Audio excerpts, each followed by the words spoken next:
Iniciamos a gravação da nossa aula. Nós estamos estudando funções implícitas e nós vamos terminar de ver funções implícitas aqui, vendo o conceito de espaço tangente, e depois vamos ver multiplicador de Lagrange e acabamos essa parte da disciplina. Para isso, vamos começar com algumas definições. Um conjunto M, que é um subconjunto do Rn mais 1, é chamado de uma hiperfície de classe CK, quando é localmente o gráfico de uma função de n variáveis de classe C. Bom, o Elon chama de hiperfície, eu chamo de superfície mesmo, mas só lembrando que não é uma superfície, tipo, não necessariamente bidimensional, né, mas sim uma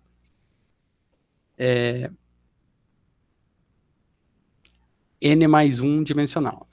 Então, esse conjunto M ele vai ser uma hiperfície, ou uma superfície de classe CK, quando localmente é o gráfico de uma função de n variáveis de classe CK. Então, a gente já viu... Bom, é basicamente o que a gente está estudando, né? Quando a gente consegue entender localmente um certo conjunto como sendo o gráfico de uma função, a gente viu com bastante detalhes quando é função de uma variável, né? Mas o mesmo conceito funciona para n variáveis. Então, quando isso acontecer, a gente chama isso de uma superfície, e se essa função for localmente de classe CK, nós dizemos que essa superfície é de classe CK. Então, assim, se a gente está lidando com funções implícitas, você pode ter, deixa eu voltar aqui um pouco, aqui. Você pode ter aqui essa hiperfície ou essa superfície como um todo não defina uma função.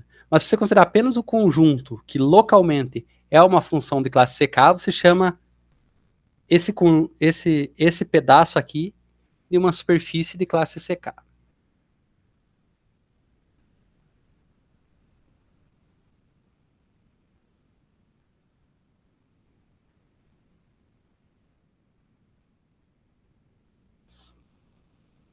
Então, isso significa que cada ponto P desse conjunto M pertence a um aberto V do Rn mais 1, tal que a interseção desses dois conjuntos de V com M é o gráfico de uma função de classe CK, que está definido num aberto do espaço Rn. Exatamente como a gente fez no caso do teorema da função implícita.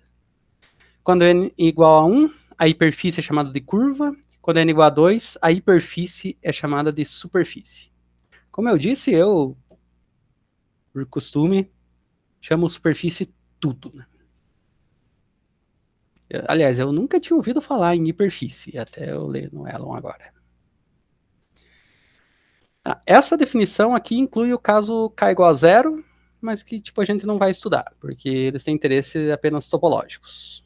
Não tem nenhuma propriedade diferencial. Porque o que é uma hiperfície de classe C0?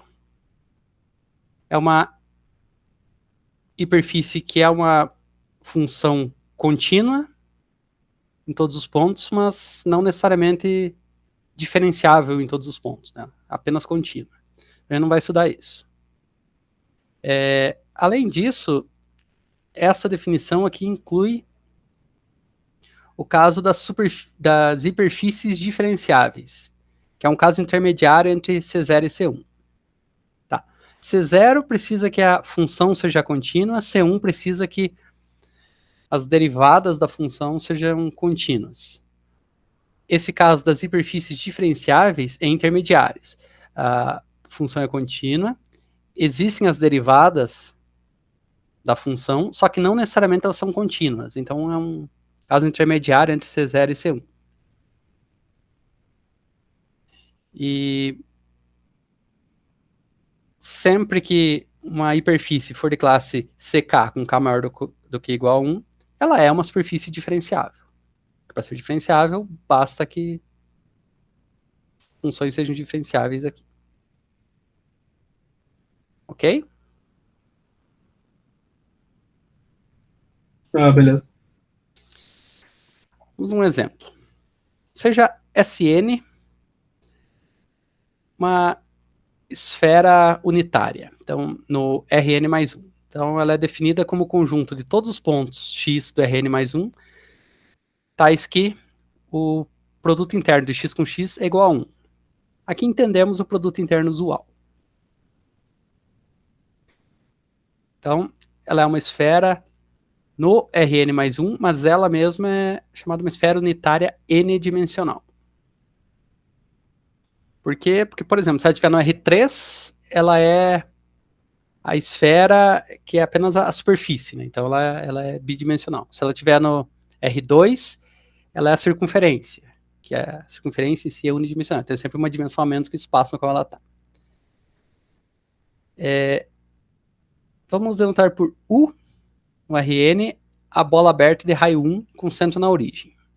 Então, para cada I, indo de 1 até N mais 1, nós vamos definir os seguintes conjuntos. VI, que são todos os vetores do Rn mais 1, tais que a iésima componente é positiva, e o Wi, todos os vetores do Rn, tais que a iésima componente é negativa. Então, assim, note que a gente tem N mais 1 VI e N mais 1 Wi. Então, a gente tem 2N mais 2 conjuntos desses. Né?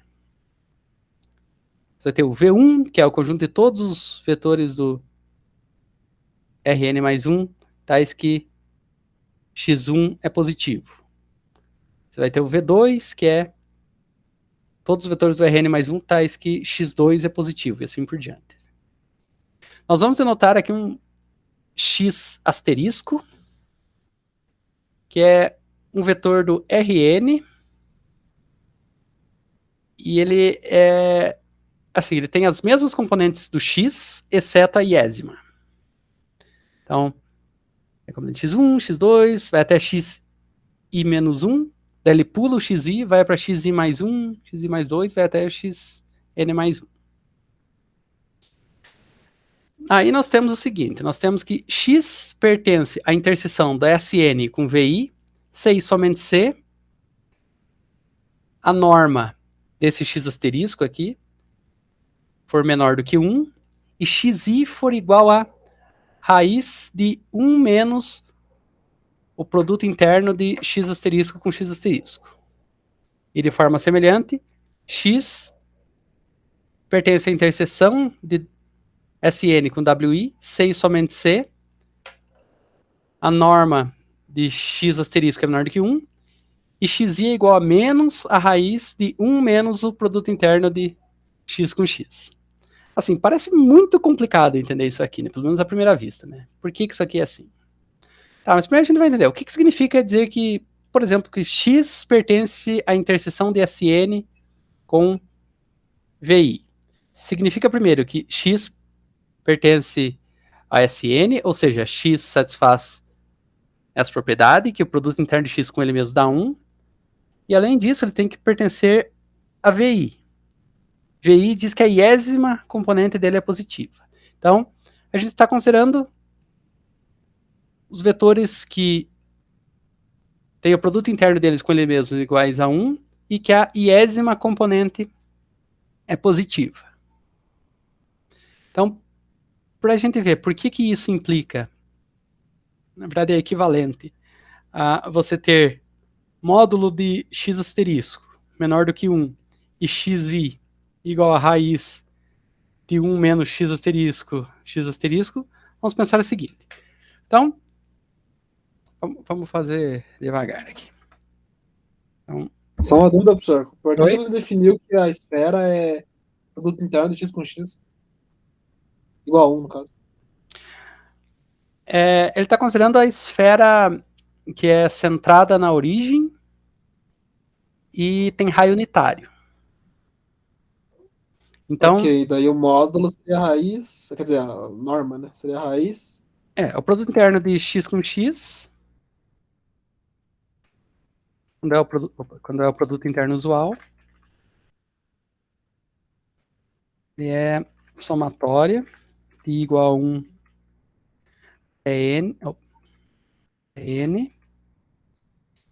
e xi quadrado. A gente está dizendo que essa soma aqui dá 1. Por exemplo, no R2 isso aqui seria x quadrado mais y quadrado igual a 1, que descreve uma circunferência unitária centrada na origem. No R3 entendi. é x quadrado mais y quadrado mais z quadrado igual a 1, que é uma esfera no R3. Beleza. Não tinha visto. Beleza?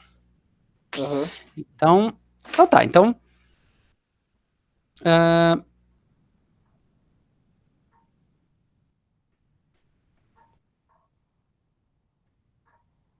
x pertencer a Sn significa que x satisfaz isso aqui igual a 1. X pertencer a VI significa que xi é positivo. X pertencer à interseção desses dois conjuntos significa essas duas coisas, né? Isso. Significa parece essas duas coisas simultaneamente. Ou seja, 1 vai ser igual a isso aqui. Né? Eu vou trocar aqui. Esse índice é mudo, como aqui eu estou chamando de I. Vou chamar aqui de J para não misturar com aquele I ali. Então, 1 é igual a somatório de J igual a 1 a Tn de xj quadrado. Nós vamos escrever isso aqui da seguinte forma.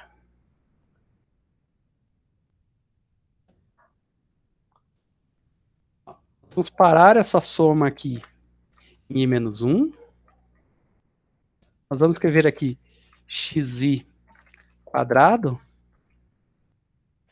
E aqui nós vamos começar a soma em I mais 1. Beleza? Isso aqui é igual ao que está aqui de cima, né? Exato. Desculpa, aqui é n mais 1. Né? A gente está na esfera... Mas tudo bem. Só de menos. Aqui também, tá. N mais 1.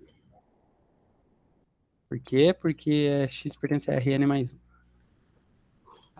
Então, aqui é a mesma coisa.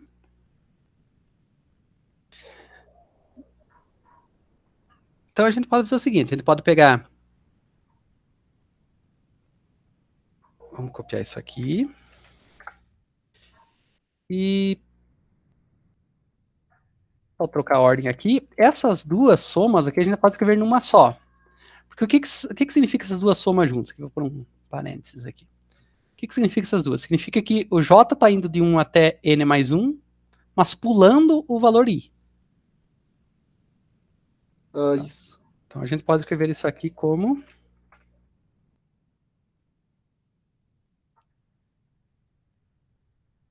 J de 1 até N mais 1, desde que J seja diferente de I. Tá. Eu não sabia que tinha essa notação. Achei que você colocava menos xi. Como assim menos xi? Tipo, não tem o termo... não, mas daí também ia dar ruim. Agora entendi. Se fizesse minha ideia, ia dar ruim, porque eu achei que ia ter um xi ali. Não, mas ia dar boa mesmo. Entendi o que você está falando. Repetir essa expressão aqui daí menos e subtrair isso aqui. É a mesma coisa, equivalente. Só que não, beleza. Assim, isso aqui só significa que a gente está somando todo o I. Opa, eu pus I. Acho que por isso que está confundindo. É 1 aqui. Então, isso. Essa soma significa que a gente está somando sobre todo o J, que vai de 1 até N mais 1, mas o J sendo diferente de I. Ou seja, pula o I e soma todos os outros. Uhum. Agora, isso que está aqui significa o quê? Ele é um produto interno também, mas não de X com X. mas desse vetor que a gente definiu aqui em cima, esse x asterisco com x asterisco. Por quê? Porque ele é assim, ó, x1, x2, xi menos 1, xi mais 1 até xn mais 1. Ele pula o xi. Ok. Então, esta primeira soma aqui pode ser escrita como x produto interno de x asterisco com x asterisco.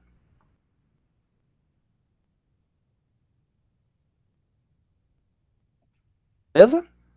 Uhum. Ó, isso aqui é igual a 1. A gente começou com isso, né? Porque essa aqui é a expressão que define a esfera. Então, o que a gente vai fazer? A gente vai pegar xi aqui.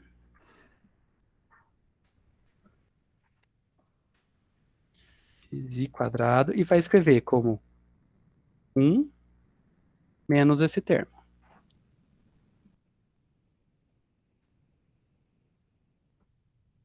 A gente sabe o quê? A gente sabe que o módulo xi é igual a raiz de 1 menos x asterisco com x asterisco. Ok.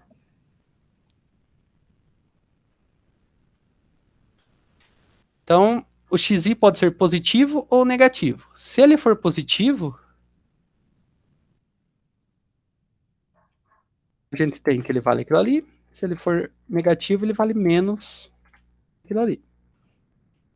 Certo? Uhum.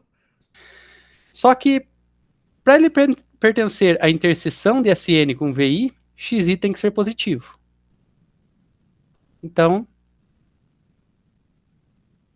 a gente escolhe esta solução aqui, e não a de baixo.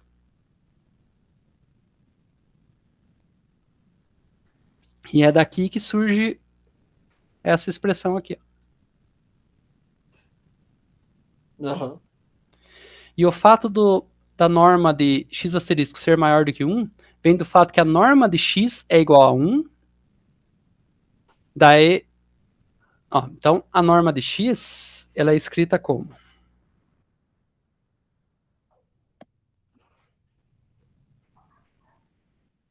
Tem norma, né? A norma de x...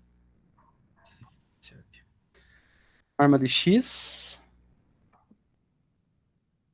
é igual a 1, mas também é igual a norma de x asterisco mais... Não sei o que está acontecendo aqui. Mais xi quadrado. Opa, isso aqui era para estar fora da norma.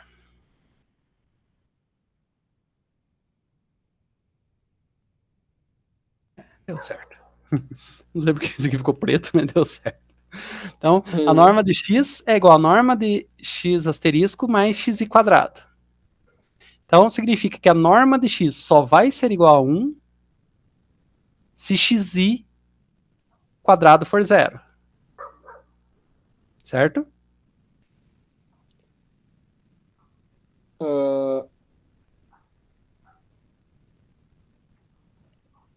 Calma aí, professor.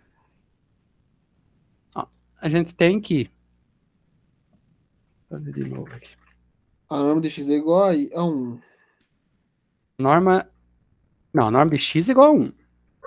A norma de x Isso. asterisco ela é igual, por essa expressão aqui mesmo, né? Ela vai ser igual a 1 menos x quadrado, certo? Tá, mas de onde que veio a segunda expressão aí? Essa daqui? Isso. Daqui, ó.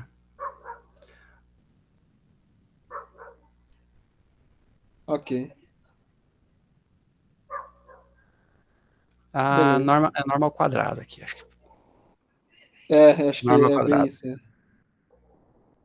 Isso, norma ao quadrado. Não sei porque aqui tá preto. Deixa eu apagar isso aqui. Copiar isso aqui. Esqueci do quadrado. mais xi quadrado. Então, agora sim. Então, ó, mas tudo bem, quando a norma ao quadrado é 1, significa que a norma é 1, porque a norma nunca pode ser negativa. Então, a norma ao quadrado de x asterisco ela é igual a 1 menos xi quadrado. Certo? Uhum. Então, quando que essa norma de x asterisco vai ser igual a 1? Somente quando xi for zero, certo? Exato. Só que a gente está na situação na qual xi é positivo. Portanto, diferente de zero. Então, este termo aqui sempre é positivo. Essa norma aqui nunca é negativa. Então, ele é um número entre 0 e 1. Mas nunca vai ser igual a 1. Por isso que tem essa condição aqui, que a norma de x asterisco seja menor do que 1. Ok. Beleza? Então, dizer que x pertence a Sn em interseção com Vi é equivalente a dizer que a norma de x asterisco é menor do que 1 e que xi é igual a raiz de 1 menos produto interno de x asterisco com x asterisco. Dizer que x pertence a Sn em interseção com Wi, o que é Wi? É semelhante ao Vi, só que em vez de ser x positivo, é x negativo. É semelhante, só que a gente pega o outro sinal lá. Pega o sinal negativo. Lembra que a gente resolveu aqui, tinha duas soluções, né? Uma positiva e outra negativa. Então, quando a gente está com interseção com Wi, a gente escolhe a que é negativa. E a gente obtém essas duas expressões aqui. Tá.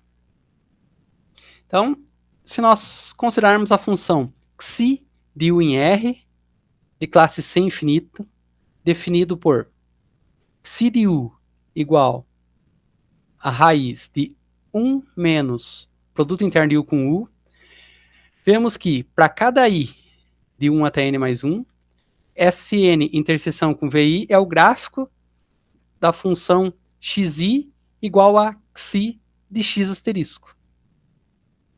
Enquanto que Sn interseção com Wi é o gráfico de xi, não, de xi igual a menos xi de x asterisco. Tá claro? Bom, deixa eu copiar aqui as relações de equivalência aqui. Mais fácil da gente...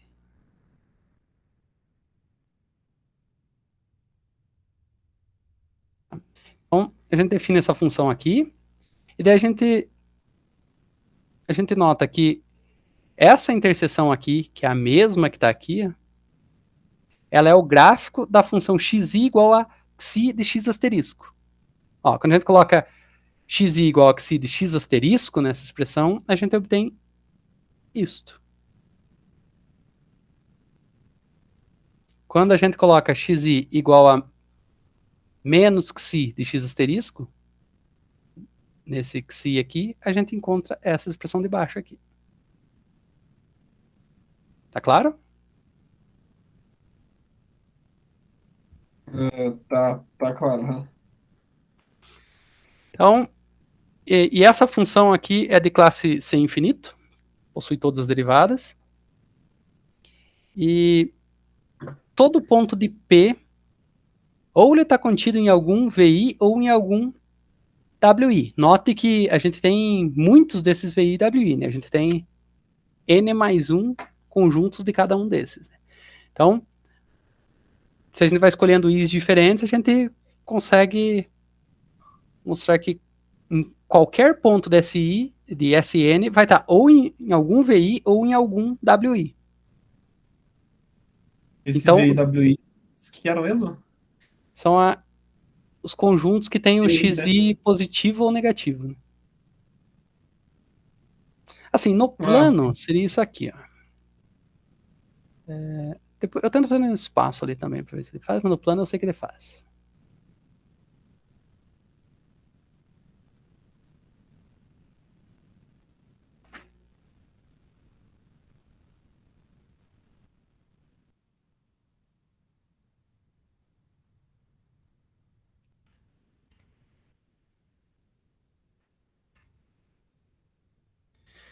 Então, este primeiro aqui, escolher umas cores diferentes aqui.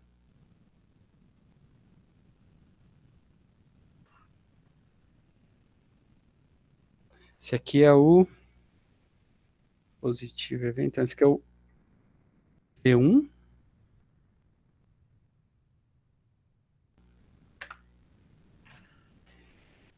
Esse daqui é o W1.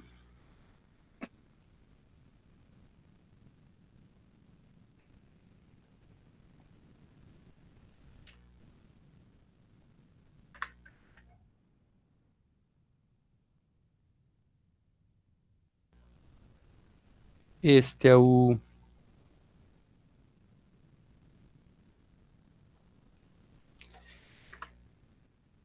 V2.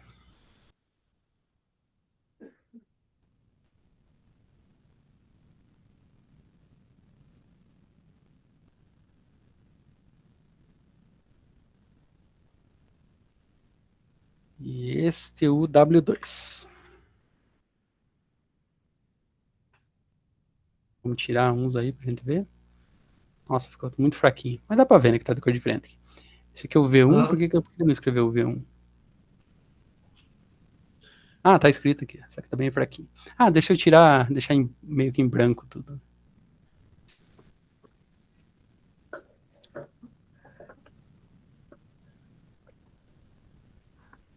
Mas não é. Não tem que ser maior do que zero, todas as variáveis?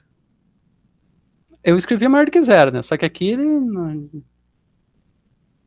Assim, ele Não, tá eu digo fazendo a maior que... terceira e a. Ah, não. A Não, segunda tá x maior do que zero. mas é pro W, né? Ah, tá, ok. O W é menor. Ah, beleza. Então, ó, esse aqui é o V1, isso tudo no plano, né? No V1 é segundo, não, primeiro e quarto quadrantes, que é o X positivo. W1, que é com X negativo, é o terceiro, segundo e terceiro quadrantes. V2, que é X2 positivo, é semiplano superior. E W2, que é o X2 negativo, é o semiplano inferior. Então, se a gente desenhar aqui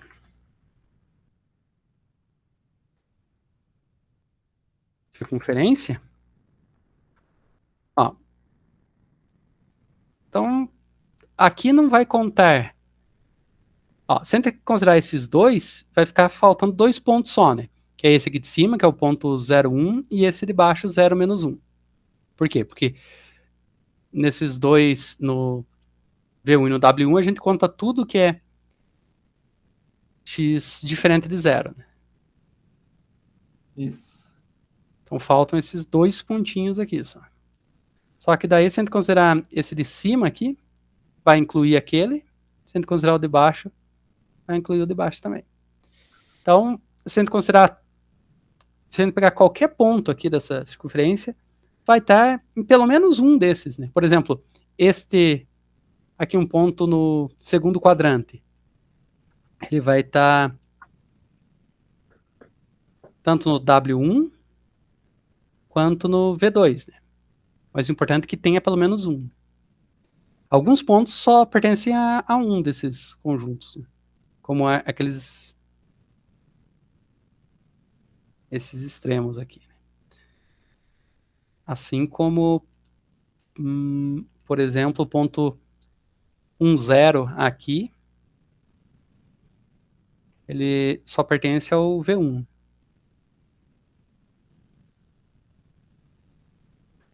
Então, alguns pertencem a mais do que um, mas todos pertencem a pelo menos um. E basta que pertença a um para que a gente consiga interpretar localmente essa esfera como sendo o,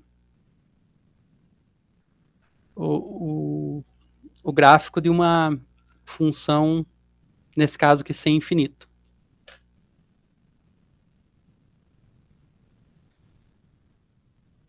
Não sei se preciso fazer. Acho que não precisa fazer no, no R3, né? Nem sei se faz, deixa eu só ver se faz. Não, não precisa. Ah, ele não faz mesmo. Ele não faz mesmo, então. Tem que fazer todo retângulo ali. Tinha que ficar Paralelepípedo.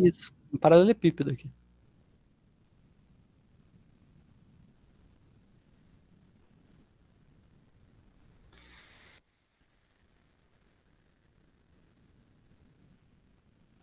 Então, como cada ponto dessa esfera está contido ou em algum VI ou em algum WI, e, portanto, localmente ele pode ser interpretado como gráfico de uma função que é de classe C infinito, nós dizemos que Sn é uma hiperfície de classe C infinito no Rn mais 1.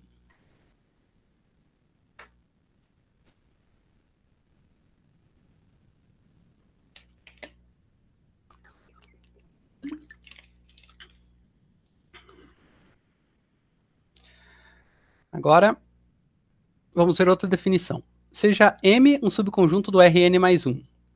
Dado um P pertencente a M, nós usaremos a notação TPM para indicar o conjunto dos vetores velocidade, lambda linha no ponto zero, dos caminhos lambda, do intervalo menos epsilon até epsilon em M, diferenciáveis no ponto t igual a zero, tais que lambda de zero igual a P. Assim, a gente tem o Rn mais 1, a gente pega um subconjunto dele, e a gente considera um ponto desse subconjunto, e a gente vai considerar todos os caminhos que estão contidos no subconjunto M, que passam pelo ponto P, e não é isso que é o TPM. O TPM, ele vai ser, a gente pega os vetores velocidades desses caminhos, e esse sim vai ser o TPM. Tá? A velocidade é a derivada do caminho. Tá? Assim, a gente vai pegar as derivadas desse caminho justamente no ponto no quais os caminhos coincidem com o ponto P. Então, para cada ponto P, nós vamos ter um conjunto TPM. Esse ponto P tá na esfera. Assim, aqui é um subconjunto qualquer. Pode ser que o subconjunto seja uma esfera, mas já não está mais falando de esfera aqui especificamente. Tá? Assim, pode ser, por exemplo,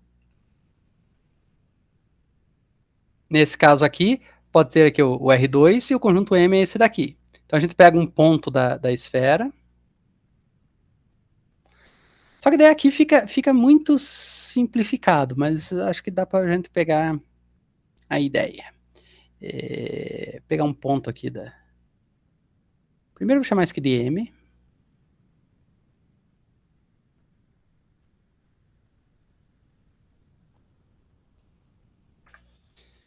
Eu posso até tentar fazer no R3, mas é bem complicado de fazer lá. Aqui fica muito simples, lá fica muito complicado. Mas depois eu tento. Vou tentar explicar aqui, depois eu vou para lá. Então tem esse daqui, este ponto aqui, um ponto, qualquer ponto desse subconjunto aqui, do subconjunto M. A gente está chamando de P. A gente vai pegar o quê? Todos os caminhos que estão aqui em M.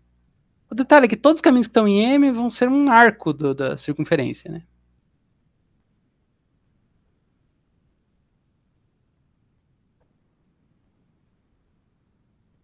Você falou, professor? Todos os caminhos da... Todos os caminhos que estão em M e que passam pelo ponto P vão ser arcos da circunferência. Isso. Não tem outra opção, né? Por isso que aqui é muito simples. Então você vai ter um caminho aqui, e daí você vai pegar a derivada do caminho no ponto P. Então você vai ter, fazer aqui um vetor aqui.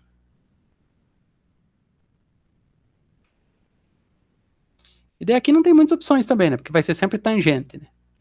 E aqui vai ser apontando para lá ou para cá. E meio que só isso, né?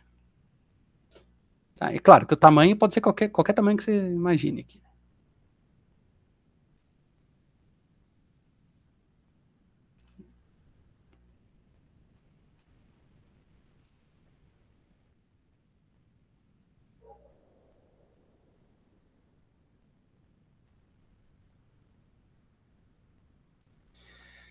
Então, o conjunto destes vetores velocidades aqui são o que a gente chama de TPM. Beleza. Agora, fica mais interessante no R3, só que fica mais difícil de explicar também. Porque eu não vou conseguir desenhar os caminhos ali. Meio de flechinha, assim, da esfera? Isso, Se fosse uma esfera. mas assim,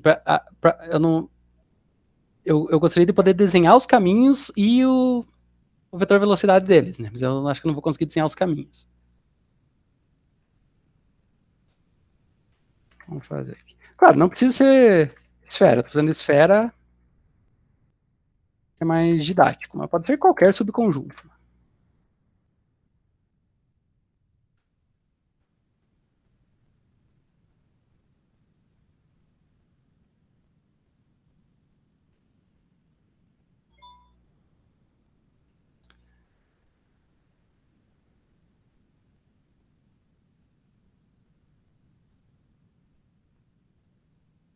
Esse aqui é um ponto P.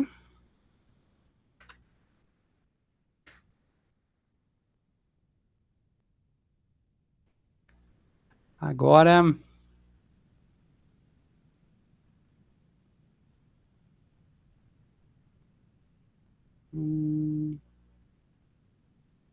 tá. Eu acho que eu não consigo desenhar um. Não tem como desenhar mão livre aqui, imagina, né? Não deve ter. Não. Quer desenhar um caminho? Um caminho, vários caminhos aqui, uns caminhos quaisquer. Assim, pode ser imagina que um monte de, sei lá, tipo umas cobras aqui, que elas passam pelo ponto P. Tá? Tá ligado? E elas estão sempre na superfície da esfera. Eu não consigo desenhar isso aqui, eu gostaria, mas não consigo. Aí, quando a gente pegar todos os vetores de velocidades disso, ele vai formar assim, mais ou menos o que está aparecendo aqui, umas setas assim, né? Só que vão ser infinitas setas em todas as direções. Tá? Eu vou tentar desenhar essas setas, pelo menos de maneira aproximada. Eu não sei se vou conseguir, mas a gente pode sempre tentar. Não, esse aqui já deu errado.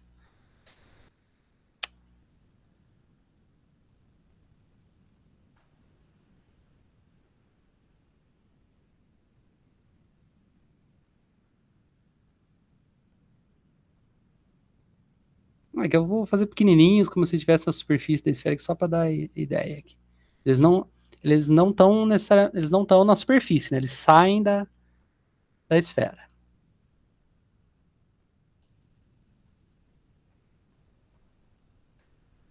Essas aí são as derivadas, no caso, os TPM. Uhum. Beleza. Assim, o conjunto de todos esses vetores de velocidade aqui. Ó, esse daqui, esse ficou pontilhado porque ele ficou para dentro da esfera, mas na verdade eles são sempre tangentes, né? Eles saem daqui. Então, no final das contas, a gente vai ter um plano que passa raspando essa esfera, que é tangente a essa esfera. Que muito provavelmente eu não vou conseguir desenhar um plano tangente também. Deixa eu ver se ele faz aqui automaticamente plano tangente. Vai reta tangente. Com duas retas tangentes me ajuda? Selecione primeiro um ponto e depois um círculo, uma cônica ou uma função. Será que dá pra você fazer nessa reta uma perpendicular e daí fazer um plano por duas retas? Deixa eu ver se eu entendi. Ponto, né? Aqui. Uma reta perpendicular a um plano perpendicular a uma reta. Eu acho que isso ele deve fazer. É uma boa ideia essa sua. Ponto em objeto.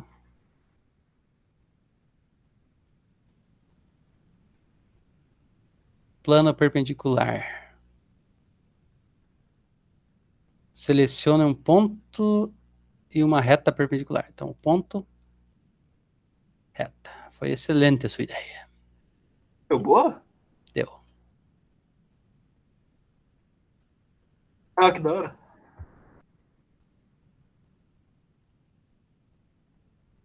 Então, assim, agora eu consigo desenhar os vetores de velocidade, inclusive. Posso ser o contrário. Né?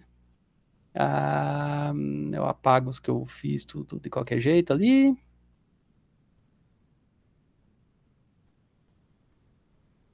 Eu pego pontos no plano aqui.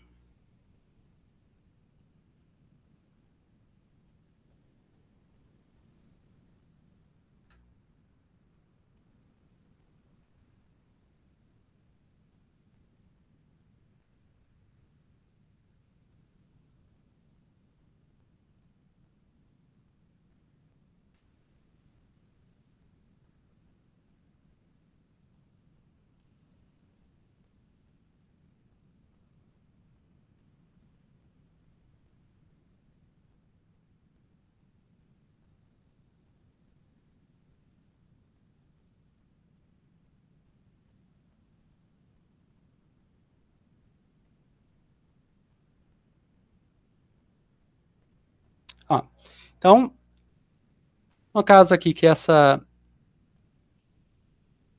esfera seja o nosso conjunto M, em cada ponto da esfera, nós consideramos os caminhos que passam por esse ponto, calculamos os vetores de velocidade desses caminhos. Assim, os caminhos têm que estar todos no conjunto M, ou seja, têm que estar todos na superfície da esfera, né? Então a gente imagina umas cobras aqui na superfície da esfera. E aí, para cada um desses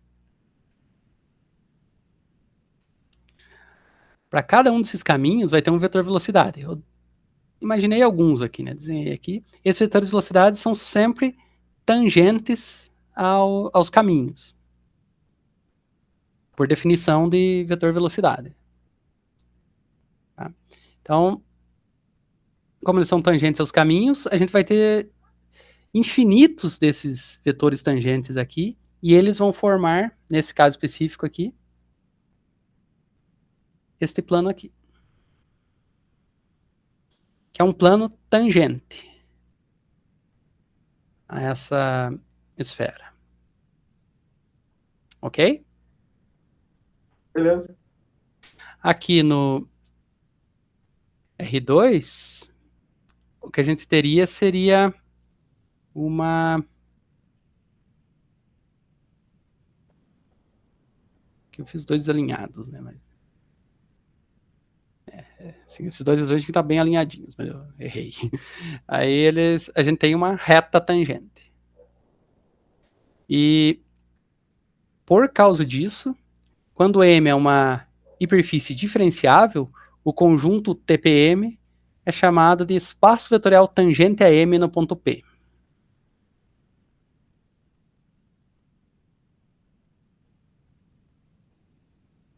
Então, assim, em princípio, isso aqui vale inclusive quando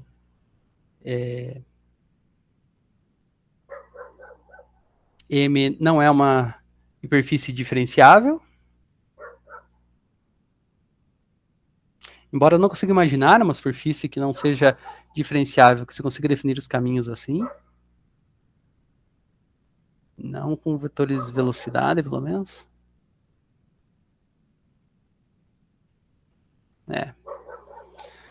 Mas, sempre que M for uma superfície diferenciável, a gente chama esse TPM de um espaço vetorial tangente a M no ponto P.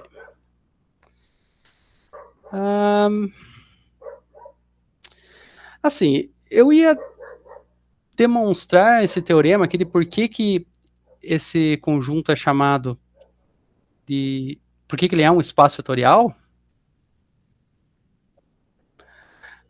Mas... assim, eu acho que eu não vou fazer isso, eu vou deixar isso como exercício, ou pôr num temas de trabalho para vocês. Vamos só ver o enunciado. E, assim, por quê? Porque esse teorema, assim, ele é complicado, não vou dizer que ele seja fácil, e ele é longo. A demonstração dele é bem comprida e complicada, então, assim, vai tomar bastante tempo da gente. Mas, assim, ele afirma o seguinte: se a hiperfície M, que é um subconjunto do Rn mais 1, é diferenciável, então, para cada P pertencente a M, o conjunto TPM é um subespaço vetorial de dimensão n do espaço euclidiano Rn mais 1. Então, assim, nessas ilustrações que nós vimos aqui já fica claro isso, porque se a gente considerar todos os vetores velocidades que são tangentes, todos os vetores de velocidades de caminhos que estão numa hiperfície num certo ponto, eles serão tangentes à hiperfície naquele ponto. E já fica meio claro aqui pra gente, né, nos exemplos que a gente viu aqui, que no R2, isso vai ser uma reta, que é um subespaço do R2, mais um subespaço com dimensão 1. E 1 é 2 menos 1. No R3, esse subespaço aqui é um plano.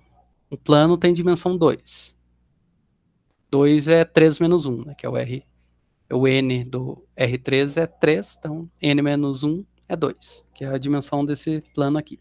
Mas isso é geral, para qualquer hiperfície diferenciável, não importa a ordem, isso vai valer.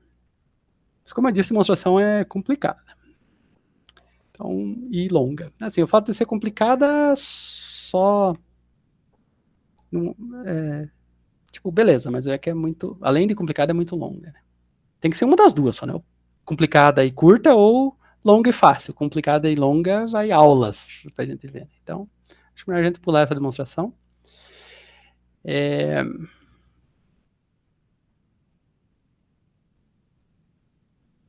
Tá.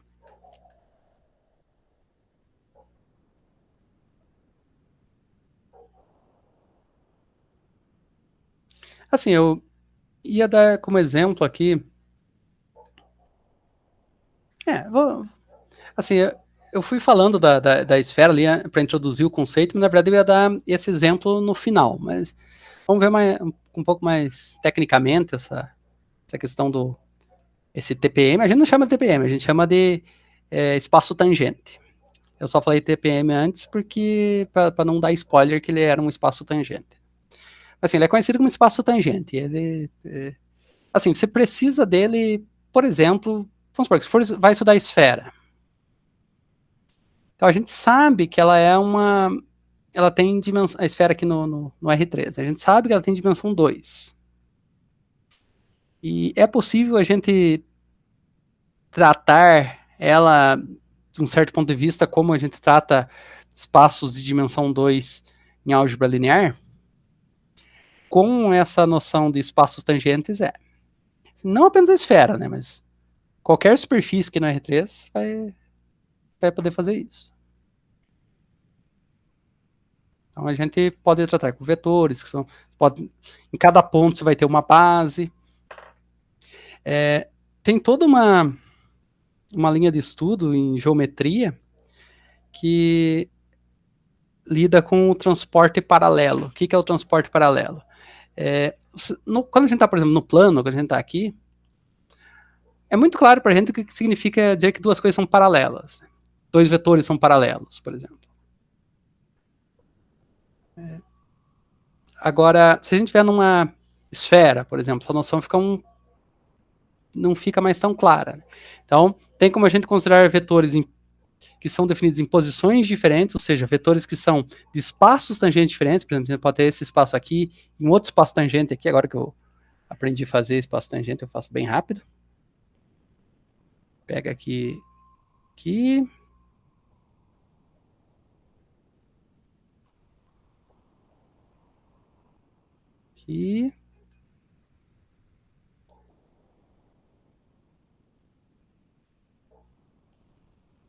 Peguei reta perpendicular, não. Plano perpendicular, onde é que tá? Aqui. Então, tem como a gente comparar vetores de planos tangentes distintos com a noção de transporte paralelo. Como que você transporta um vetor de um desses pontos para outro, considerando que, vamos dizer assim, a cada passo ele continua paralelo ao que estava. Né? Então, se a gente fizer assim, você tem um vetor, por exemplo, esse daqui, que aponta para lá, qual que é o correspondente dele neste outro espaço aqui. Então, a gente consegue fazer esse tipo de análise. Que a gente não vai fazer aqui, né, porque não é nosso objetivo, mas só para contar para vocês algumas pouco da importância dessa noção de plano tangente. Inclusive, foi uma surpresa para mim ver aqui no meio de função implícita o estudo de planos tangentes. Tá. Então, um exemplo. Se nós sabemos que a esfera Sn, contida no Rn mais 1, é uma hiperfície de classe C infinito. Como essa daqui que a gente desenhou, né? Isso aqui é uma hiperfície de classe C infinito por aquele argumento, né? A gente define aqueles abertos e cada ponto da superfície vai estar num aberto e vai ter aquela função lá, xi igual a raiz de 1 menos produto, essa daqui que a gente viu agora há pouco, né? Essa aqui, você consegue mostrar que cada plano da esfera, cada ponto da esfera, Sn, você encontra uma função que satisfaz, que cada ponto você tem que aquela interseção vai ser o gráfico dessa função aí. E essa função é de classe C infinito. Então, a esfera no Sn é de classe C infinito. Para cada ponto P do Sn, o espaço vetorial tangente TP do Sn é esse conjunto aqui, que essa notação significa o conjunto de todos os vetores V do Rn mais 1 que são perpendiculares ao vetor P. Aqui essa esfera ela é centrada na origem e tem raio unitária. Então, significa o conjunto de todos os vetores V satisfaz isso aqui, né? O produto interno de P com V é nulo. Por quê? Ó, vamos pegar aqui nesse nosso exemplo já desenhado aqui.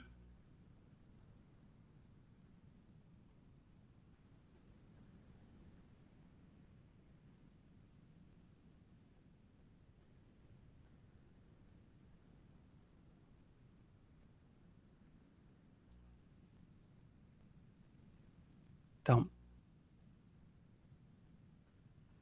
a gente tem esses vetores aqui são vetores do espaço tangente, e a gente pode considerar o vetor que designa esse ponto P aqui, né?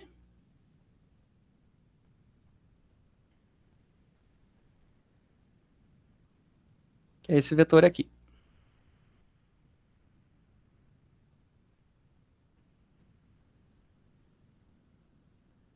Também é chamado de P, né? Porque essa é a correspondência entre vetores e pontos. Então, qualquer um desses vetores aqui, esses vetores V aqui do espaço tangente, eles são perpendiculares ao vetor do ponto aqui, ok? Aham, faz sentido.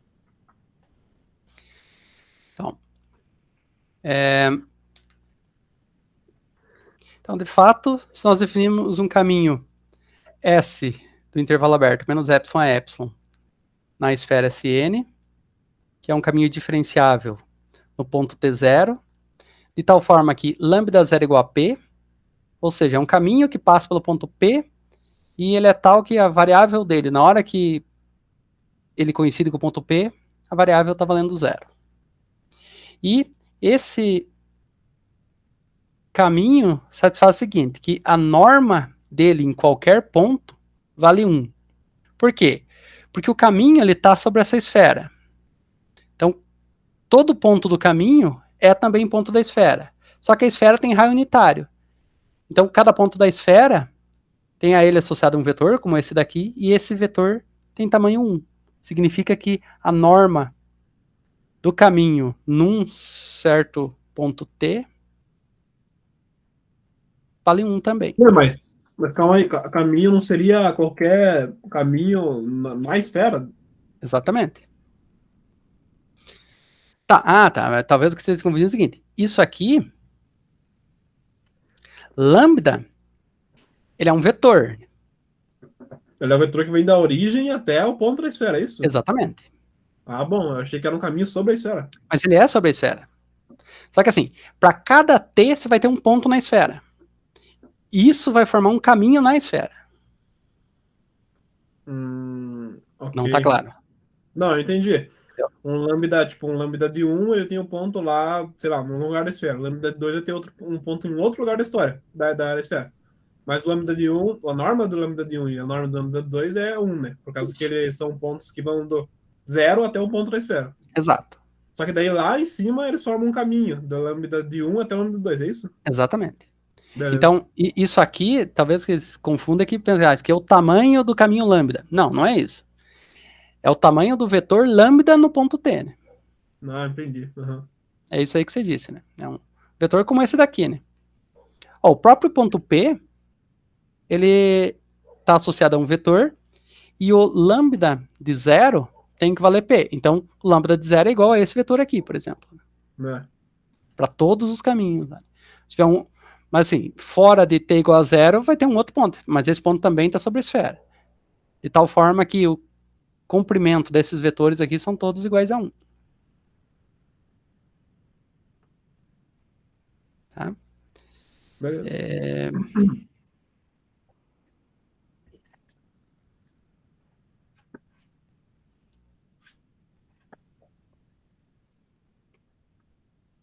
E nós temos que, por causa da esfera, o vetor velocidade,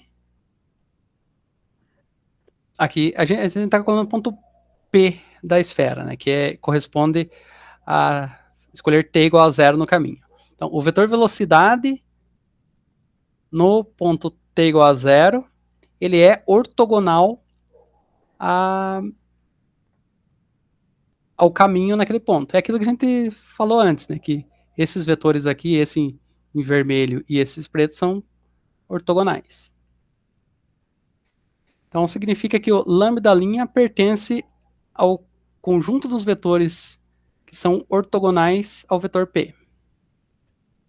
Então, isso mostra que o espaço tangente ele está contido neste espaço aqui, que é o espaço dos vetores ortogonais perpendiculares ao vetor P. Mas esse espaço aqui, ele tem dimensão n.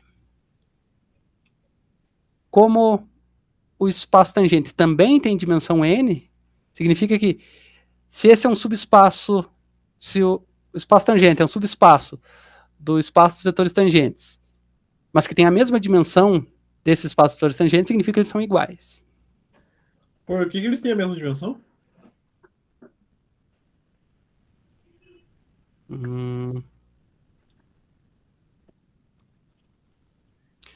Tá. A dimensão do espaço tangente, ela é n porque a gente está no espaço Rn mais 1. Certo? E daí, assim, isso segundo o teorema, que a gente não viu a demonstração dele, a gente tem isso, né? Que hiperfície beleza. mais 1, TPM é um subespaço de dimensão n do espaço Rn mais 1. Tua dúvida era nesse aí? Não, era isso aí. E mais outra dúvida também. Deixa eu ver ali o que eu ia falar. Por que o espaço vetorial P, né, ortogonal no caso, o espaço ortogonal ali, P, por que ele ele tem N dimensões? Ele é N-dimensional, né? Sim. Isso veio da onde mesmo? Que eu esqueci. Não, esse aqui não vem daqui, né? Esse vem da... Como é que eu explico isso? Assim, eu tô pensando assim, mas eu acho que é muito básico. Eu tô pensando assim, que você pega um plano, daí você deriva, né? Tenta achar um espaço dimensional, sempre vai dar uma reta, né? No plano sempre vai dar uma reta. Aqui, E aí você diz. isso, sempre vai dar uma reta, né? As derivadas. E aqui no R... É que assim, a gente tem que pensar na esfera, né? A esfera no R2 é isso aqui, o espaço tangente ela é uma reta. No R3 é isso aqui, o espaço tangente é um plano. No R4 vai ser uma hiperesfera, o espaço tangente ele vai ser um como é que fala? Um volume, né? Um negócio tipo R3. Isso. E assim por diante. Né? A gente não mostrou isso, de fato, que esse Esse aqui tem dimensão N, mas tem, né? Vem disso aí, né? Ok. Pra gente... Deixa eu pensar se tem um jeito fácil de mostrar isso para dimensão N mais 1.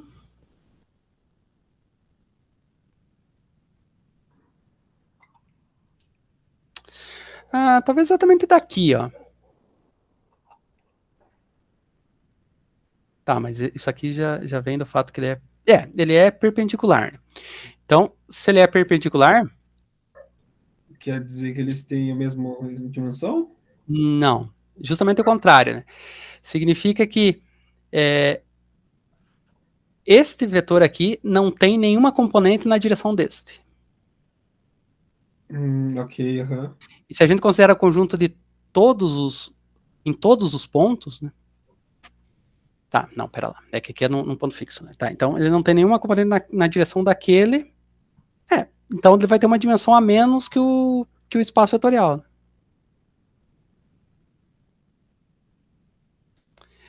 É isso. Ó, se a gente considera um exercício interessante de álgebra linear. Vou até escrever aqui para ver que eu estou escrevendo certo.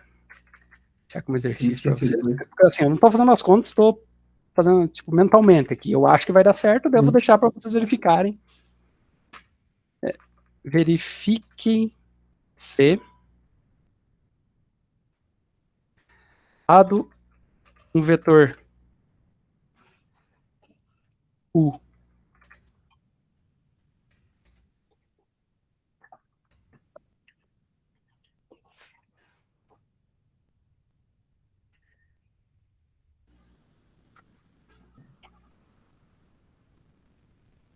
depois verifiquem se no final. Então, exercício. Dado um vetor U não nulo e dá aquela mesma notação.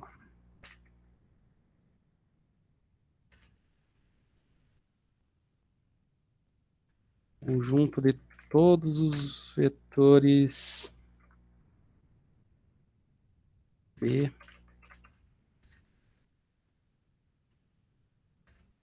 N mais 1, tais que... Tá certo, vou passar para os meus alunos de álgebra linear esse exercício também, porque eu gostei. Né?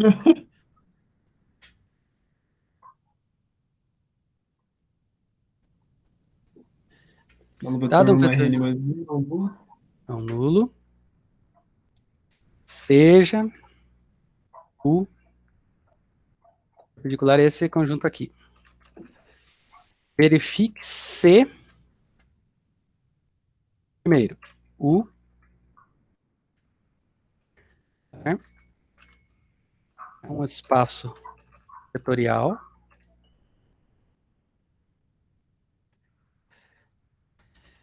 em caso afirmativo, calcule a dimensão U. Eu acho que eu sei fazer aqui. Tipo, eu pensei agora, eu acho que eu sei fazer isso aqui, eu acho que dá certo. Mas não tenho certeza. Vou deixar como exercício para vocês verificarem para mim, depois vocês me contam. Beleza? Se os ortogonais de U, né? Isso. É um espaço vetorial. Em caso afirmativo, calcule a dimensão de U. Tá, ver se é um espaço vetorial, no caso, você teria que verificar as propriedades. Assim, se ele for no espaço vetorial, ele vai ser um subespaço do Rn mais 1. Então vamos por isso. Verifique se é um, vamos por assim, subespaço esse espaço aqui. Mais fácil. Né?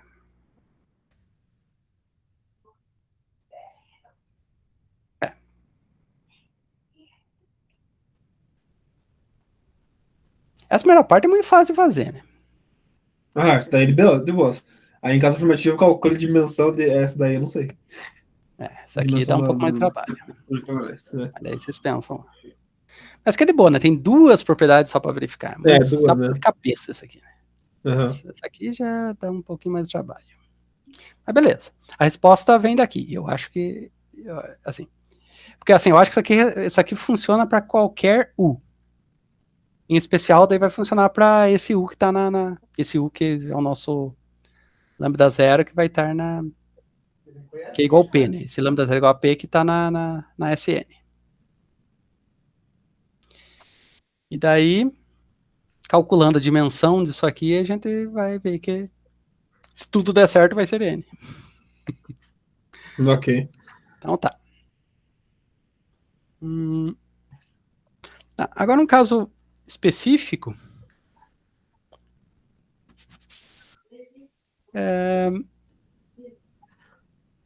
que assim, a gente já entendeu como que funciona isso na esfera, na S1, mas que eu só fiz especificamente para S1.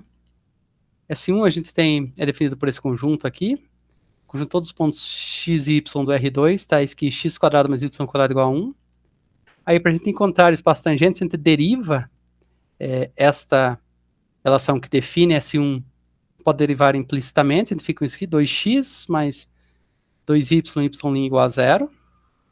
A gente resolve isso aqui para y'. O que isso aqui nos dá? Isso aqui nos dá o coeficiente da reta tangente à função definida implicitamente por esta variável, y, por esta equação, y como função de x, o coeficiente da reta tangente a ela no ponto xy. Ó, se a gente parametrizar x por cosseno de θ e y por seno de θ, que é um jeito de a gente escrever esse círculo aqui,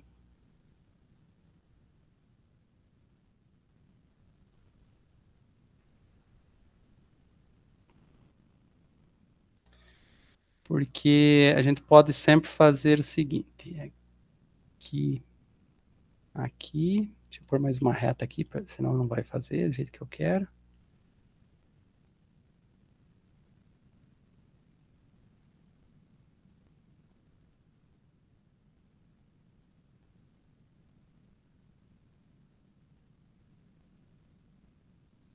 O coeficiente das retas tangentes seria menos y sobre x, é isso? Isso, no ponto xy. É claro que aqui eu não estou fazendo, só estou fazendo de uma delas, não estou fazendo aquela x como função de y que a gente precisa também para analisar quando for, por exemplo, aqui na... Se você assistir sobre Não, x sobre isso, y não daria, tipo, várias retas tangentes à circunferência aí? É isso? Não. É, tipo assim, se você fizesse todas as retas, né? Todas aquelas retas lá, que é menos y sobre x, né? Isso Ela aqui. daria toda essa aí. Isso aí. Se você fosse para desenhar isso daí lá para expressar isso daí lá no GeoGebra, ficaria todas as retas tangentes à circunferência? Não, porque essa aqui não é a expressão para reta tangente, isso aqui é o coeficiente angular da reta tangente no ponto xy. Ah, ok. É beleza, é verdade, faz sentido. Mas... Tá? A toda tangente seria uma equação da reta, né? É verdade. Então, assim, se a gente parametrizar em termos desse ângulo θ aqui, esse ponto ele fica escrito como cosseno de θ seno de θ. Certo? Entendi. Uhum.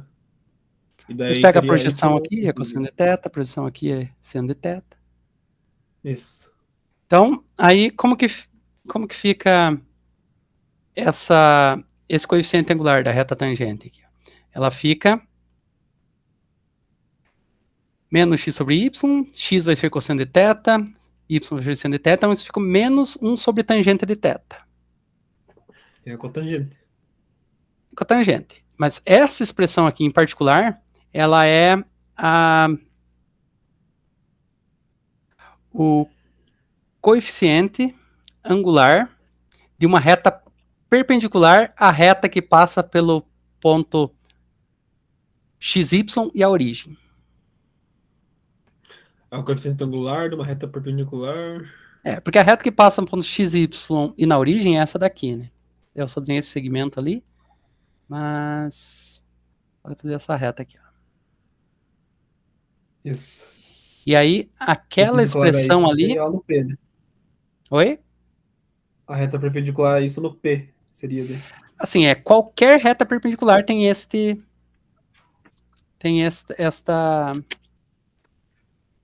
Esse coeficiente angular. esse coeficiente angular. Por quê? Porque eles satisfazem, assim, se A1 é o coeficiente angular de uma das retas e A2 é o coeficiente angular de uma reta perpendicular a ela, satisfaz isso daqui. Ó. É um dos Eu resultados lembro de disso. geometria analítica. Eu Então, lembro disso. se A1 vale tangente de θ, como é o caso dessa reta aqui, o coeficiente angular dela é tangente de θ, porque θ é esse ângulo aqui. Então, qualquer reta perpendicular a ela tem esse coeficiente angular. Então, a gente já descobriu o seguinte, que o coeficiente, que a reta que é perpendicular, desculpa, que é tangente a essa S1 aqui, ela vai ser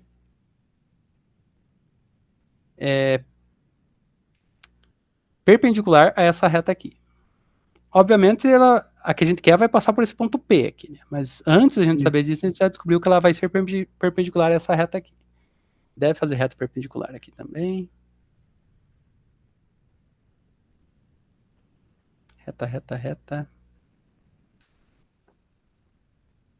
Parece que não. Ali, a reta perpendicular. Primeiro seleciona o ponto e depois a reta. Ponto, reta. Vai ser essa daqui. Então, o nosso É um triângulo bonitão, hein? espaço tangente é O esse terror daqui. do ensino médio, trigonometria. É, bons tempos. Saudades, inclusive. Quando a vida era Mentira. difícil, entre aspas. Então, se a gente escrever uma reta que tem este coeficiente angular e que passa pelo ponto x0 e y0, que eu estou chamando associado ao ângulo θ0, a gente obtém essa expressão aqui. E Que é a equação da reta. Beleza. essa é uma equação da reta, que assim, a gente pode reescrever ela dessa forma aqui, que assim, é outra forma de escrever a equação da reta, assim, tanto faz, né? Qualquer uma dessas é... Aquela Yo-Yo Michocho. Essa aqui, ó, exatamente, fica muito claro que ela passa pelo ponto x0, y0, assim, a mesma de cima, né? E como a gente viu antes, essa aqui tem o coeficiente angular tal que ela é perpendicular Isso. à reta que liga os pontos origem e o ponto x0 e y0. Isso, é. Então, essas duas aqui já dão uma interpretação geométrica, né? Que são exatamente essas que a gente desenhou aqui.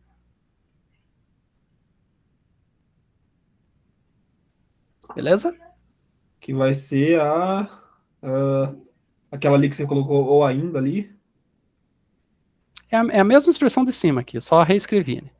Porque o tangente de θ0 é o y0, não, y0 sobre θ, não, É é Y0 sobre y0 X0, sobre né? x0, isso. Aí usei isso, multipliquei tudo aqui por... Assim, multipliquei Faz pela sentido. tangente de θ0, usei o fato de que é y0 sobre x0, Uhum. aí cancelei umas coisas aqui, Ah, beleza. Nossa, beleza? ela fica bem louca, ela fica diferente ali. É, Então, essa equação é de todas as retas que são ortogonais, né? essas daqui são apenas as que são... É o espaço tangente apenas no ponto x0 e y0. Só que como eu deixei x0 e Ah, ok. y0 qualquer coisa aqui, Aí são todas ali. assim, se eu mudar o x0 e y0 aqui, eu vou ter um Isso, eu vou ter espaço tangente uma tangente em outro diferente. espaço tangente, em outro ponto, né? Por exemplo, vou fazer um outro ponto aqui.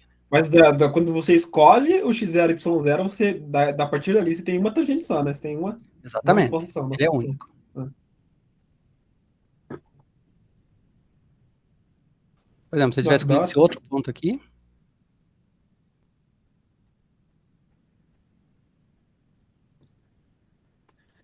aquela expressão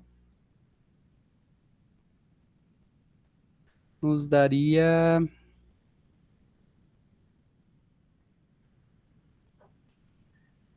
este espaço tangente. Aham. Massa. E outra coisa também, você derivou ali implicitamente, no outro slide lá, você derivou implicitamente com relação a x ali. Daria para É, você, assim, uma dúvida, outra dúvida, não está relacionada, acho, mas daria para derivar em relação a y implicitamente também? sim. Porque aqui eu estou entendendo que eu vou escrever y como função de x. Né? Mas a gente viu Exato, que a gente porque ele fica precisa mais escrever. intuitivo, né? Exato. Mas a gente viu que a gente, para descrever este círculo aqui como uma superfície de classe C infinito, a gente vai precisar também daquela outra, né? Que é x como função de y. Então a gente pode também, ó. São simétricos aqui, né? X com y. Isso. Então, só trocar em todo lugar que tá x, colocar y e vice-versa, né? Vai dar, as contas vão ser iguais, né? Só trocando x por Ok. y. Porque tanto faz, né? Tipo, aqui você não consegue, só por essa equação, aqui você não consegue discernir o que é x e o que é y. Uhum. Pode também. Acho que não precisa nem mudar a parametrização aqui, mas... Assim, essa parametrização não é única, né? Porque, assim, essa aqui tá em termos deste ângulo específico aqui, desse ângulo θ. Você poderia escolher desse outro aqui, do ângulo aqui, qualquer ângulo. Aquele ângulo, como que fala? Esférico, né? Do R3. Mas aqui mesmo Que sai no de um de R2. cima e mais um teto lá embaixo. Isso, mas mesmo no R2. Poderia pegar esse outro ângulo aqui de cima, né? Ok. Ou o ângulo entre esse segmento e esse semi-eixo aqui, né? Que vem tudo por aqui, assim. Assim, você pode escolher qualquer coisa para você parametrizar, né? Contanto que satisfaça essa equação.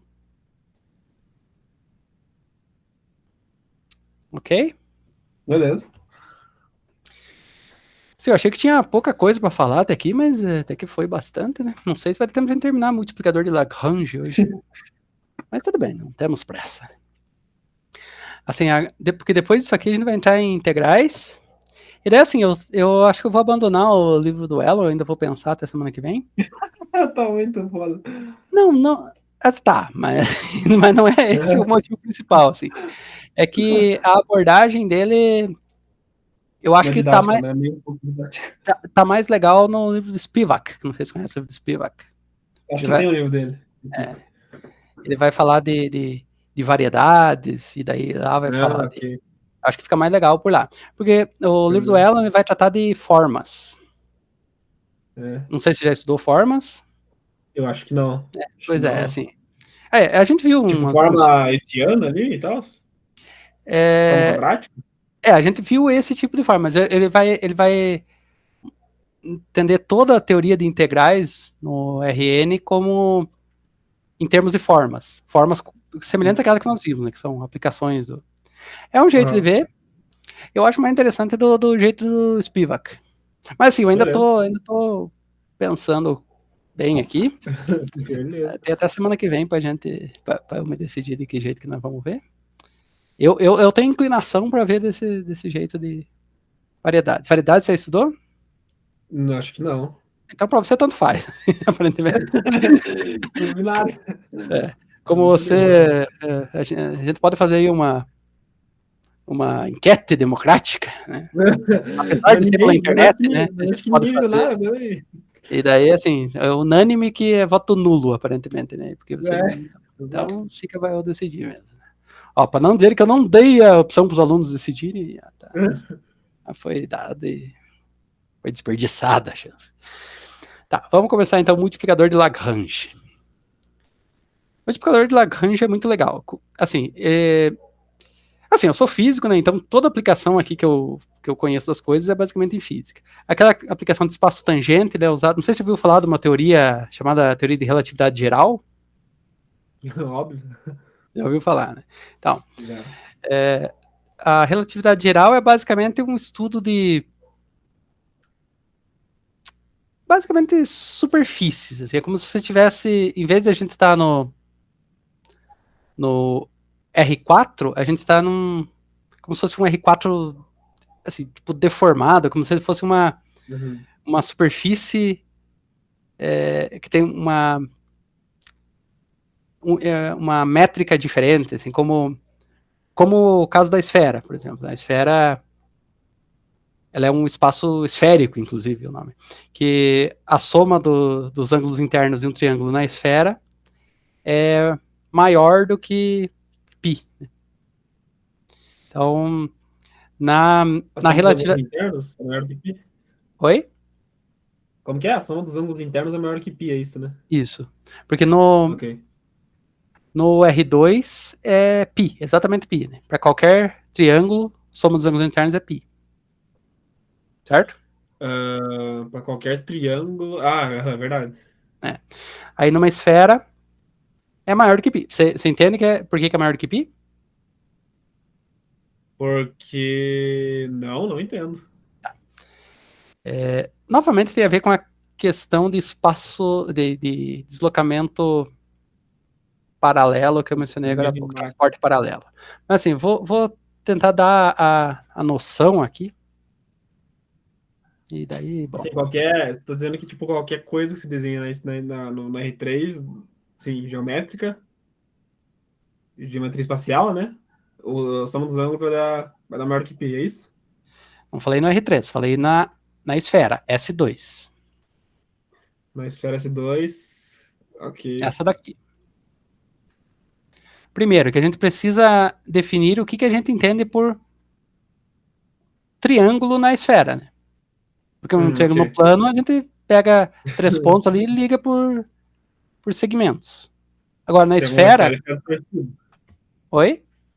Um triângulo na esfera ia ficar distorcido. Exato.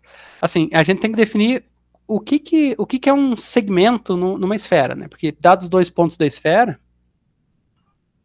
Eita, eu sempre cliquei errado. Vou pegar 2 pontos aqui. Deixa eu mudar, tirar as cores dos... Me distraem essas cores. E os números também. Quando eu ver que daí eu já aproveito para pôr o X e Y.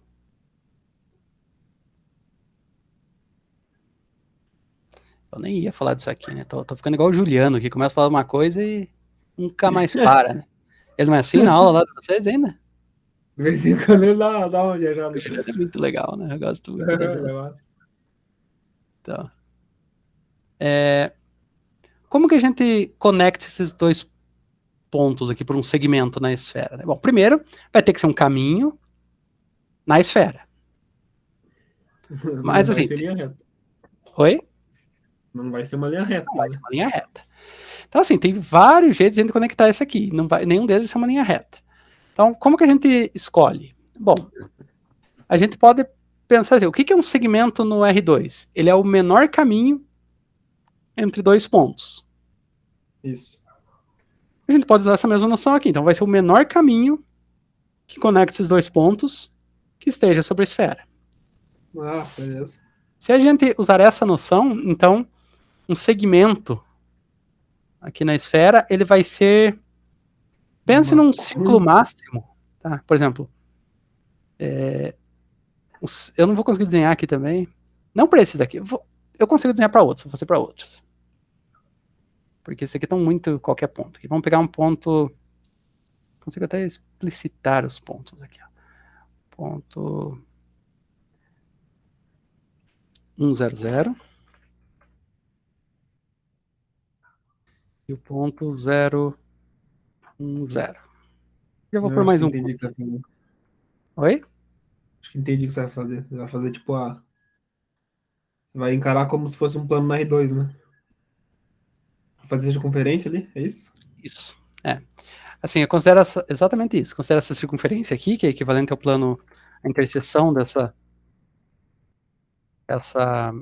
esfera com o plano Z igual a 0. E eu vou pegar este arco da circunferência. Este é o menor caminho entre esses 2 pontos. Tá. E entre esses 2 pontos aqui? Bom, aí eu faço um outro plano aqui, né? Que é o x igual a 0. Mesma coisa, ó. Este arco aqui é o segmento na esfera. E por fim...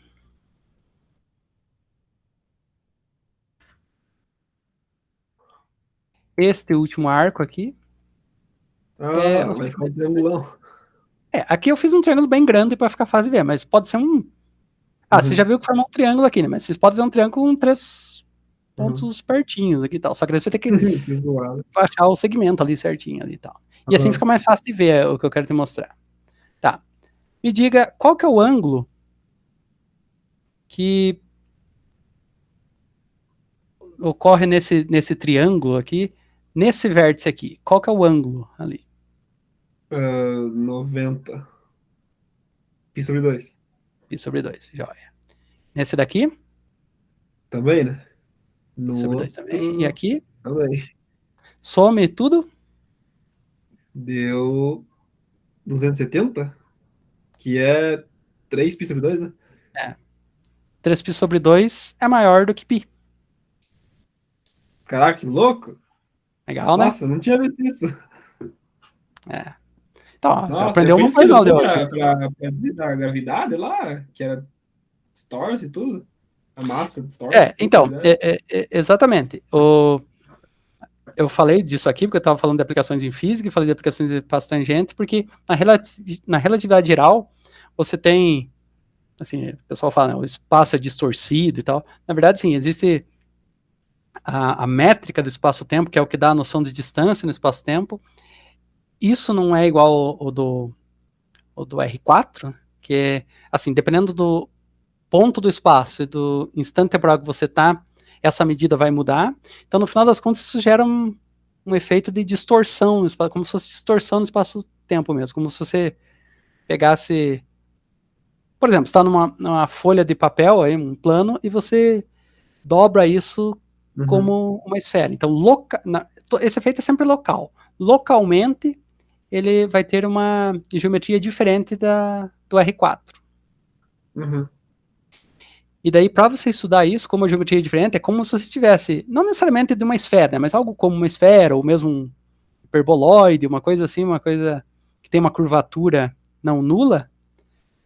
Você descreve isso por meio de planos tangentes. Você descreve tudo em termos de vetores dos espaços tangentes. Isso chama plano tangente porque a gente tem essa imagem desse plano raspando na esfera, né? Mas assim, são espaços tangentes. Você descreve todas as quantidades físicas, a gente escreve numa base do espaço tangente.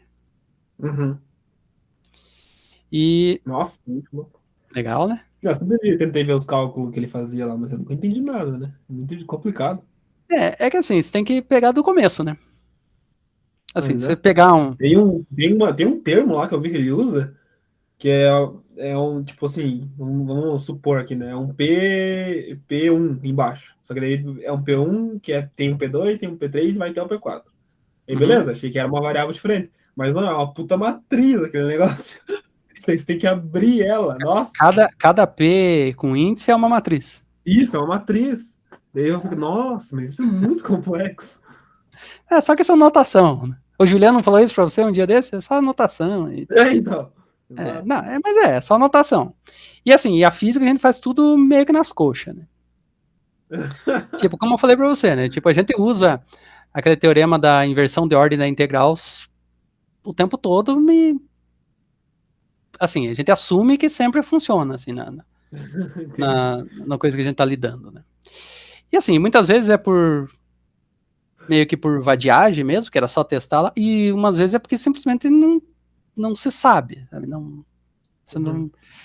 Assim, você está descrevendo um campo na natureza, você não sabe as propriedades dele, daí você assume que vai ter todas as propriedades que você precisa para você conseguir fazer as contas, e testa depois. Por quê? Porque você não conhece as propriedades da função que você está descrevendo.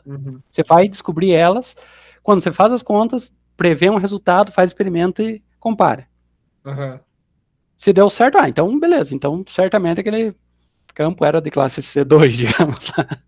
Mas pode não ser, porque sim, você não sabe. Estão provando agora, né, as paradas do Einstein lá, da relatividade geral, então? Assim, foi... Assim, é que você não prova uma... Foi provado em 2018, não foi? Você não prova uma teoria, né? Você corrobora. Assim, você tem experimentos que estão de acordo com os resultados dela, mas assim, isso não significa que ele esteja certa, né? Pode surgir mais para frente um experimento mais refinado que mostra que ele seja errado. Assim, e experimentos que vêm corroborando a relatividade geral têm sido feitos desde desde que ela surgiu. Acho que em 1918, no Brasil, foi um dos primeiros testes, né? Em Sobral. Nossa, muito foda, né? E até hoje. Exatamente, e cara até pensa, hoje. né? E tem aplicações, né? O GPS só funciona por causa da relatividade geral e Eu tal. vi, nossa, muito da hora. O tempo lá, né, é diferente. Uhum. Aí eles têm que fazer um cálculo. Né? Nossa, muito tesão. Sim, Lá tem. eles dizem, eu vi lá um vídeo de um astronauta que disse que quando eles ficam 6 meses na estação espacial, né, Aham. internacional, eles ficam lá e daí eles dizem que eles são, como que é? Eles dizem que são um pouquinho mais velho ou mais novo que a gente. Pois é, eu não sei o que porque Esqueci assim, agora, mas ele disse que ele é um pouquinho mais velho ou mais novo que a gente. Assim, vamos passou ver. um pouco mais lerdo o tempo para ele, no caso. Ele é mais novo, sim, ele é mais novo, sim. Acho que tem Mais dois novo, né? efeitos Porque o aí tempo passa mais acontecendo. devagar. É porque assim, mas eu acho que isso aí não é por causa da relatividade geral, mas um efeito de relatividade especial. Porque assim, tem dois Mas efeitos a e. velocidade, no caso. Exato. Tem dois efeitos e eles são, assim, salvo engano, aqui eu tô pensando agora nesse momento, mas eles são contrários, né? Porque aqui na superfície da Terra o campo gravitacional é maior, então o tempo passa mais lentamente. Só que eles estão a uma velocidade mais rápida. Então, por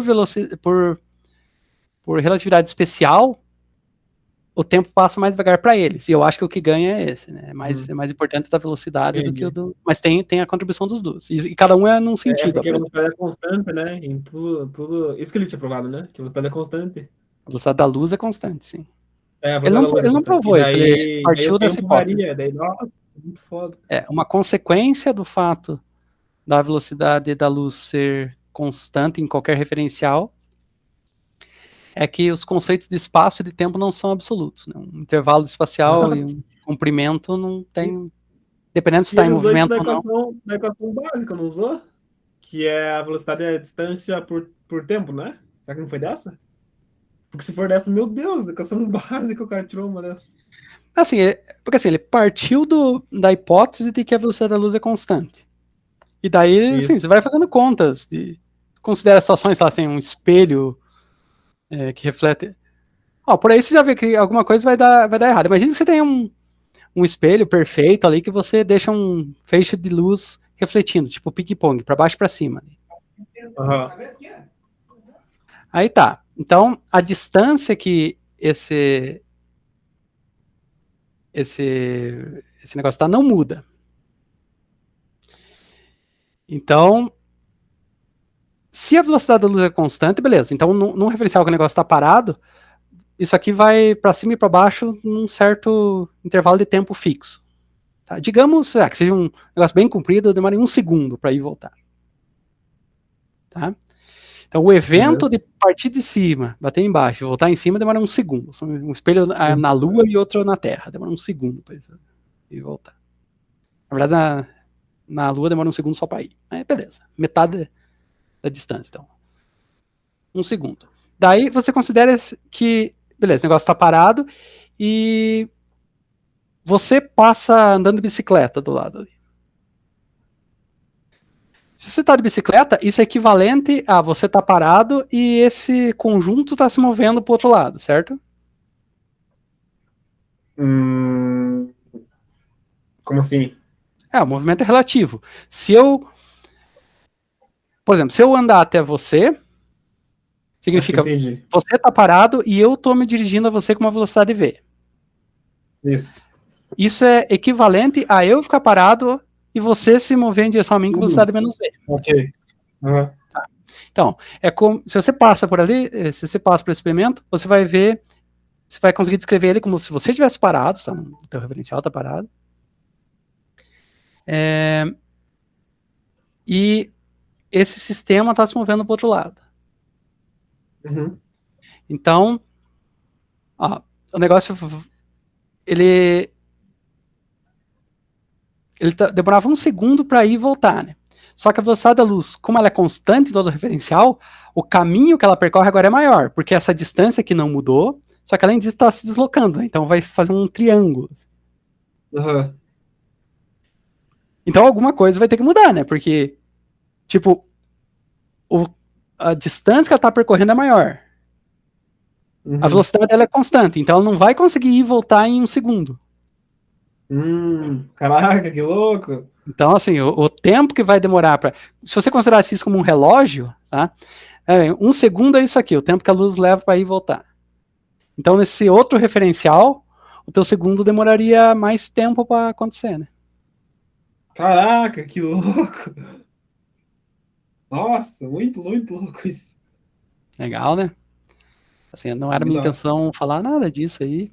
Só ia falar rapidamente de aplicações, porque o multiplicador de Lagrange a gente usa também em física. Eu ia falar do multiplicador de Lagrange, né? A aplicação em física, mas sair pela vetor velocidade, a tangente ali do caminho e... Enfim. Toda vez que a gente tem um vínculo num sistema, a gente pode descrever, e geralmente se descreve por um multiplicador de Lagrange em física. Por exemplo, o que é um vínculo? Imagine um pêndulo, né, um negócio balançando. Assim. Você pode escrever isso da forma, tem uma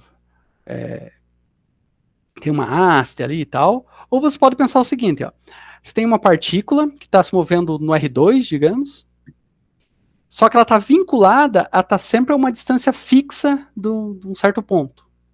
Ou seja, ela está sempre sob a superfície está sempre numa circunferência essa partícula. Se você considera que essa partícula está sob a ação da força gravitacional, ou seja, está caindo, mas ela só pode cair vinculada a ficar na circunferência, você tem um problema vinculado, né? A partícula vai cair, mas ela está na circunferência. Ela vai cair, embala, daí ela sobe e volta. Isso é um pêndulo. E a gente escreve esse problema, a gente pode escrever esse problema via multiplicadores de Lagrange. E esse é só um dos exemplos, assim, tipo, assim, quase todos os problemas de teoria de campos, que é o que descreve campo eletromagnético, campo gravitacional, envolvem vínculos semelhantes a esses. Por exemplo, o próprio... Tem coisas que são vinculadas intrinsecamente. Por exemplo, o campo eletromagnético. Ele é um vetor. Então, assim, você consegue escrever ele como um vetor no espaço-tempo. Então, é um vetor num espaço de dimensão 4. Só que ele só tem 2 graus de liberdade, que são 2 graus de polarização, que a gente chama lá. Que pode ter um campo eletromagnético polarizado, por exemplo, verticalmente ou horizontalmente. Só tem esses 2 graus de liberdade. Então, ele é intrinsecamente vinculado de tal forma que ele parece que ele tem 4 graus de liberdade, um vetor no R4, só que na verdade só tem 2. Então tem vínculos que restringem a liberdade dele. Assim como o caso do pêndulo lá, né? Ele teria, em princípio, a partícula teria 2 graus de liberdade, para se mover no plano, mas quando ela está vinculada na circunferência, ela só fica com 1 grau de liberdade, que é o ângulo. Ok. Então, um multiplicador de Lagrange a gente usa para isso. Que a gente ia ver na aula de hoje, que acabou de acabar. Então, fica para semana que vem. Assisti Interestelar depois, então. Lembrei disso também. Dúvidas? Não, senhor. Foi tranquilo. Então, tá. Então, até semana que vem. Tudo de bom. Até semana que vem, senhor. Falou.